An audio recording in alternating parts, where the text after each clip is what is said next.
आपसे सबसे पहले बात करेंगे ईरान की। एक हंगामा है ईरान में, एक बच्ची को जिस तरह से मार दिया गया, और उसके बाद हम देखते हैं कि कहीं ना कहीं इंडिया में भी इसके ऊपर बात हो रही है, लेकिन बिल्कुल उससे ऑपोजिट बात हो रही है। इंडिया में कहा जाता है कि जी हिजाब लीजिए, ईरान में कहा जा रहा है कि हम नहीं लेना चाहते। और इन दोनों को आप कैसे कंपेयर करेंगे? क्योंकि मुसलसल एक चीज जो चली आ रही है, भारत में से पहले भी यही कंट्रोवर्सी उठी थी एक यूनिवर्सिटी की या कॉलेज की स्टूडेंट को लेकर।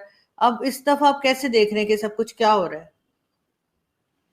मुझे तो लगता है ये देखिए, जहाँ पे आज़ादी होती है जैसे भारत है, तो वहाँ पे लोग उस आज़ादी को रिस्पेक्ट नहीं करते।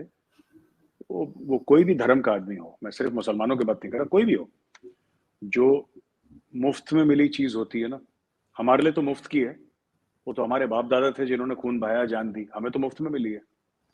वो तो फौजी है जो सरहद पे जान दे रहा है अपनी, हमारी आज़ादी के लिए वो खून बहा रहा है। बाकी लोग तो अपने अपने वे में इकोनॉमी में, देश में कंट्रीब्यूट कर रहे हैं, लेकिन जो सैक्रिफाइस वाली बात है वो तो कम लोगों ने करी ना, तो उसको हम फॉर ग्रांटेड ले रहे हैं। ये जो लड़ाई है ईरान की, हिजाब की नहीं है। हिजाब एक ट्रिगर था, उस लड़की की अफसोसनाक मौत जो थी आरजू जी, वो एक ट्रिगर थी।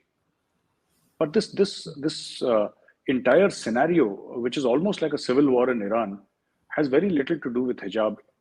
देखिए, ईरानी लोग जो हैं वो आज का सिविलाइजेशन नहीं है। ये सिविलाइजेशन हजारों साल पुराना है। जब किंग साइरस और किंग जर्क्सिस हुआ करते थे, उनके भी पहले का है। तो दिस प्रीडेट्स इस्लाम। जो ईरानियन सिविलाइजेशन है वो इस्लाम के पहले का है। तो और ये उस वक्त का है जब आप ये लगा लीजिए, जब during the times of Alexander the Great, इस पूरे खित्ते में this was a civilised place. और तो कहने की बात यह है कि उन लोगों का एक खास माइंडसेट है। 1979 जब रेवोल्यूशन हुई थी, उसके पहले बड़ा मॉडर्न मुल्क हुआ करता था। वहाँ के लोग मॉडर्न विचारधारा के हैं, मॉडर्न सोच के हैं, मॉडर्न जहनियत रखते हैं। लेकिन फिर वो मौलाना मौलवी आए और उन्होंने सबको फिर मारपीट शुरू करी। 1979 में रेवोल्यूशन हुई थी ईरान में, आपको पता ही है बेहतर मुझसे। तो ये सब हुआ, और फिर ईरानी लोग ऐसा पसंद भी नहीं करते। तो वो जो हैं, वो लड़कियां जो हैं, वो हिजाब जला रही हैं या अपने बाल काट रही हैं। एक लड़की है जिसने अपने बाल काट के अपने भाई की कब्र के ऊपर डाल दिए उसने। तो हिजाब तो एक ट्रिगर था। I think this is also again an Iranian fight for independence. ये आज़ादी की लड़ाई लड़ रहे हैं। जो अक्सर तारिक फतेह साहब बोलते हैं ना, एक अल्लाह का इस्लाम है और एक मुल्ला का इस्लाम है। अक्सर तारिक फतेह साहब बोलते हैं मुल्ला के इस्लाम से आज़ादी की लड़ाई लड़ रही है। और यहाँ पे मैंने इंडियन मुस्लिम्स पे ज़्यादा नहीं देखा कि वो कमेंट कर रहे हैं। बड़ा इंटरेस्टिंग आर्टिकल आया है टाइम्स ऑफ इंडिया में। वो TOI प्लस करके आता है, वो पेड होता है, TOI प्लस वो आर्टिकल। तो मैंने वो पढ़ा, हसन सुरूर साहब का है। तो वो जो आर्टिकल है मैं आपको बताता हूँ। उसमें इन्होंने ना काफ़ी एक कुछ बातें बोली हैं, और ये मैं आपके भी थोड़ा सा सामने रखना चाहता हूँ। Why it is time to delink hijab from Islam. और ये हसन सुरूर साहब हैं, और इनकी ओपनिंग लाइंस क्या हैं, बड़ी इंटरेस्टिंग है आरजू जी। Indian Muslims and liberals who are staying mum about the anti-hijab protests in Iran are making the mistake of viewing a secular struggle for rights through a religious prism.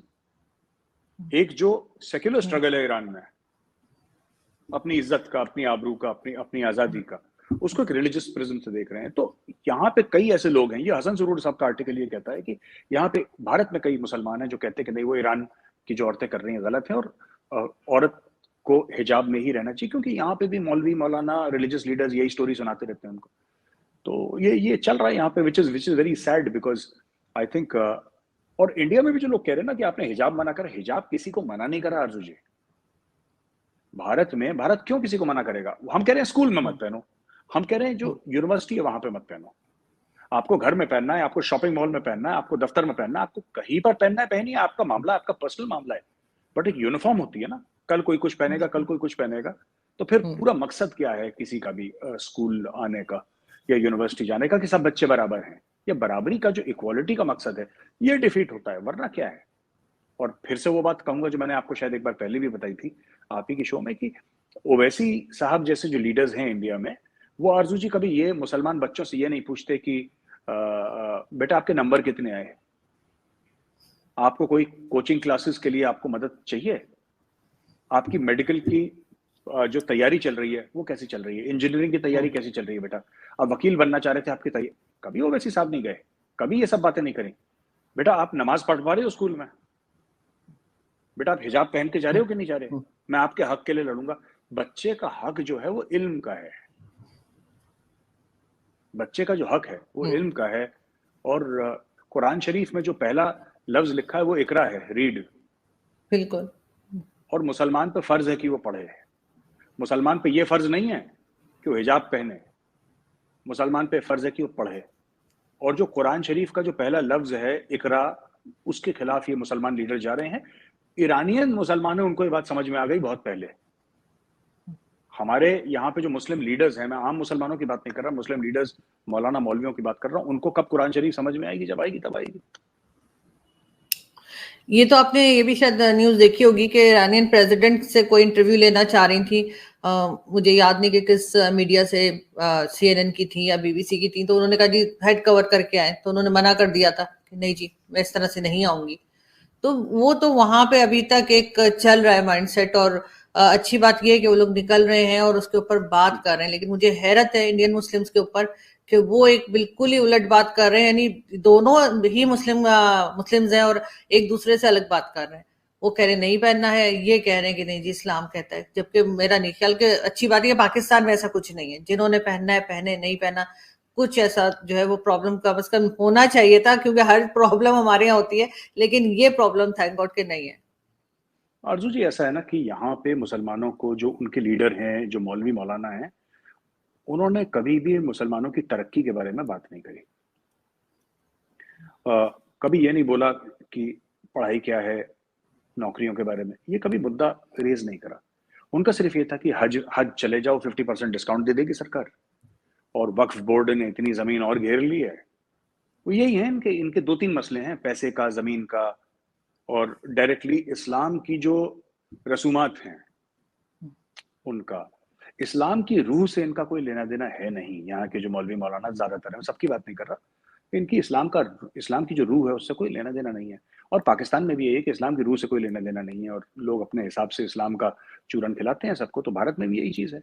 तो उन बच्चों को देखिए, उन बच्चों का करियर खराब हो जाएगा, क्योंकि उन बच्चों को ये बोल दिया अब जाके कि तुम बहुत बड़े नेता बन गए बेटा, तुम बहुत बड़े लीडर बन गए, और अगले MLA तुम ही बनोगे। और आप पूरी उस मुसलमान कौम को कहां ले जा रहे हैं आप? They should take Muslim students towards science, towards maths. ये तरक्की का रास्ता है। ये तरक्की का रास्ता नहीं कि बेटा आपने हिजाब पहना कि नहीं पहना। और नहीं पहना उसने हिजाब तो क्या हो गया? या तो कोई मुझे ये समझा दे कि कुरान शरीफ में ये लिखा है और यहाँ पे ये फर्ज है। जैसे कहते हैं सिखों की पगड़ी, सरदारों की पगड़ी, सरदारों की पगड़ी फर्ज है। सरदारों की जो पगड़ी है सरदारों पे फर्ज है, पर हिजाब फर्ज नहीं है। और यही चीज मैं नाम नहीं लेना चाहूंगा कि जब इंडिया में ये हिजाब की चीज ने तूल पकड़ा था, हवा पकड़ी थी, तो पाकिस्तान की लेडी एंकर्स हिजाब को सपोर्ट कर रही थी, और एक पाकिस्तानी लेडी एंकर ने खुद हिजाब नहीं पहना था, एक ने नहीं पहना था। लेकिन हिजाब को ऐसे सपोर्ट कर रही थी कि बिल्कुल जान निकल जाएगी बिना हिजाब के। मेरा भी मन चाह रहा था फोन करके बोलूं कि बहन तुमने क्यों नहीं पहना, तुम एक बात बताओ, अगर इतना बड़ा मामला है तो। देखिए, या तो इस्लाम में फर्ज है या नहीं है, दो ही चीजें हो सकती है ना, या तो फर्ज है या वो नहीं है। और Islam is very very clear about certain things, मतलब उसमें कोई डाउट नहीं रहता, जिस तरीके से क्लियरली लिखा हुआ है। अगर आप पे फर्ज है तो फिर इसका मतलब जो टीवी एंकर है वो गैर मुस्लिम है, जो बोल रही है कि सबको हिजाब पहनना चाहिए, तो तुम गैर मुस्लिम हो। तो कोई ना कोई तो सच है, कोई ना कोई तो अगर ये कल्चरल चीज है तो कल्चरल चीज तो कई सारी चीजें हैं। अब देखिए, मैं बताता हूँ कि अगर मैं, कई सारी ड्रेस रेगुलेशन होते हैं, आप कहीं पे भी जाएंगे, ठीक है, अगर कोई मंदिर जाएगा तो जूते पहन के थोड़ा ना जाएगा मंदिर के अंदर। आई थिंक मस्जिद में भी यही रूल्स होंगे, मुझे नहीं पता, बट आई थिंक मस्जिद में भी जूता पहन के नहीं जाते होंगे। आप बाहर जूते चप्पल बाहर उतार के अंदर जाते हैं। कल बोले नहीं मेरा फ्रीडम है, मैंने तो मस्जिद के अंदर चप्पल पहन के जानी है, मंदिर के अंदर जूता पहन के जाना, मेरा फ्रीडम है। ऐसे थोड़ा ना होता हर एक। और वो इज्जत की बात है ना, it's a matter of respect.